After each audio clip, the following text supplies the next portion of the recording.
Shalom, this is Rabbi Lemming again, and welcome to the Rabbi Lemming television show, the show which brings you Judaism from the perspective of humanism and pluralism and egalitarianism in the true spirit of the Torah as was manifested by Harav Martin Buber in his day, Rav Heschel in his day, and Rabbi Lemming in our day. I'm the modern prophet of religious peace, which is the authentic voice of Judaism. There are many rabbis now who have made it popular to be pluralistic. Now, I've been doing this in the extremist 80s when the Kach movement was growing and prospering. I was standing up years earlier in the 70s and warning about Gush Umanim, warning about the Messianism, warning about those in our own community who were using Medinat Yisrael as a messianic call to oppress the other, to throw Arabs out, and to grab land that is not ours, even though in the Torah it has been granted to us. But in the nitty-gritty of the real world, there are Arabs here, and what are we supposed to do to them as Jews, as humanists? Throw them out, chas v'shalom. So I've spoken to you often about these things. As you can see, I am wearing another one of my famous face bandages. Why, you ask? Why do I wear them? Do I like them? No. Do I usually wear them because I have been assaulted by an Arab? Yes. Is this indicative of the greater Arab population as a whole? No, it is not. Even if hundreds come out in one town to lynch me, that is not proof that most Arabs or most Muslims agree with this. The silent majority oppose such measures. They are afraid. They are afraid. I would dare say that extremism is much more rampant in the mainstream in Judaism, whereas in Islam, it is not. But they are afraid. They are afraid of the few fringe lunatics who sometimes revert to violence. So let us get back to this face. I attended the wedding, a wonderful wedding, of an extremist Jew, a friend of mine, Shemesra. Earlier this week, a beautiful wedding in the town of Mitzpeh Yericho, over Midbar Yehuda. Quite beautiful. If we can push aside for a second the tragedy of displacement of Bedouins that the state of Israel still engages in.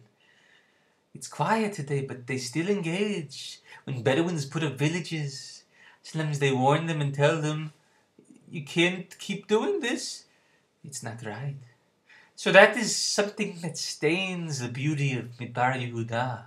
The fact that today there are not as many Bedouins. Pru Revu, they too should be fruitful and multiply. Are they not also children of Abraham, our patriarch? So I sustained a bit of an injury on the way to this wedding. Because, as I always do, I had an interfaith meeting in the Bedouin town, the moderate town of Israeli Arabs, Rahat, a Bedouin town. And when I went there, and I came there waiting for the imam, who I'd never met before, but I received an anonymous call. And I have a kesher with many Bedouins throughout the country, so I naturally assumed someone must have heard about me. I came out to speak to them and to tell them that there are rabbis who are fighting for their rights. There are rabbis who want Ishmael and Abraham's lineage,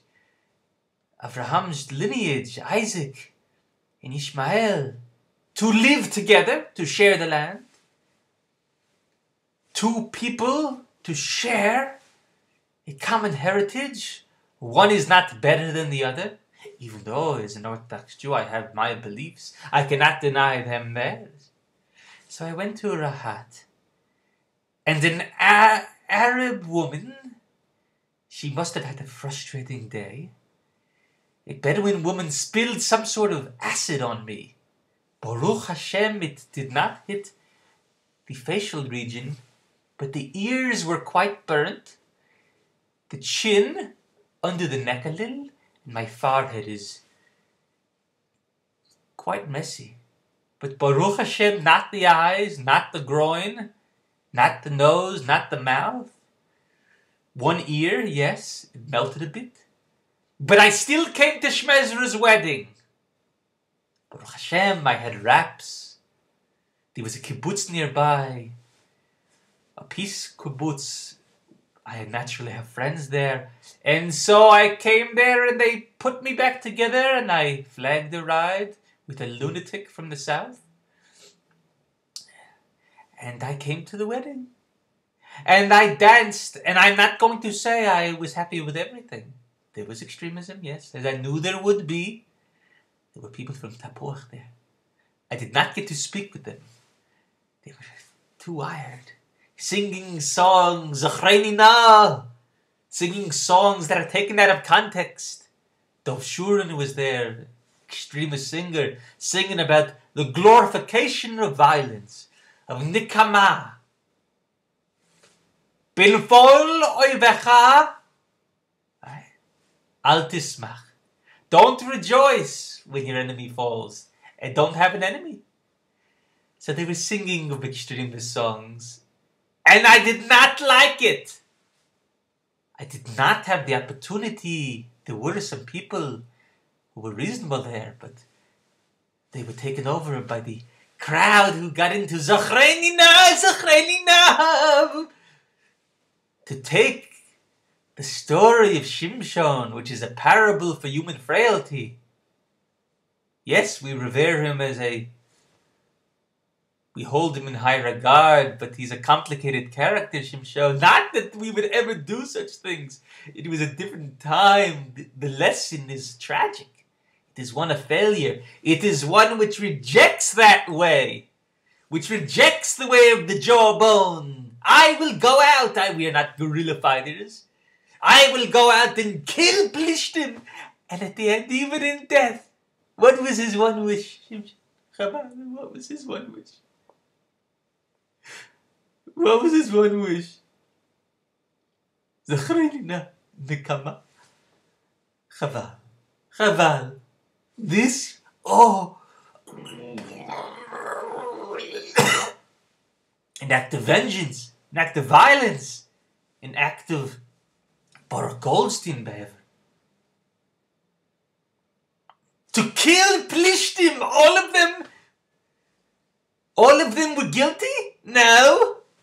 All of them were guilty of atrocities? No. They were worshipping as they saw fit. True, they were putting Shimshon to death. But why did he need to kill himself? We don't kill ourselves in Judaism. And why did he need to take them with him? This was his request. So, Zachreini Na, what can you say? I came to the wedding, it was wonderful. I wished him hatzlacha. I wished him peace. I wish for Shmezra to reject the ways of extremism which are close and dear to his world, and to go away from that lech lecha. Lech lecha. Vayartzecha. Leave Tapuach, perhaps leave that whole region in the occupied territories. Go to within the Green Line. Come to Haifa. Go to other places. Yerushalayim is a bit controversial. We surely have a claim, but maybe take a more parve area. Don't look to provoke. Don't look to bother. Don't attack the left wing. They are not all homosexuals. They are not all traitors. In fact, none of them are. But don't call them such, because you cannot see the way of peace just yet. But I believe you will come around. You are a smart man.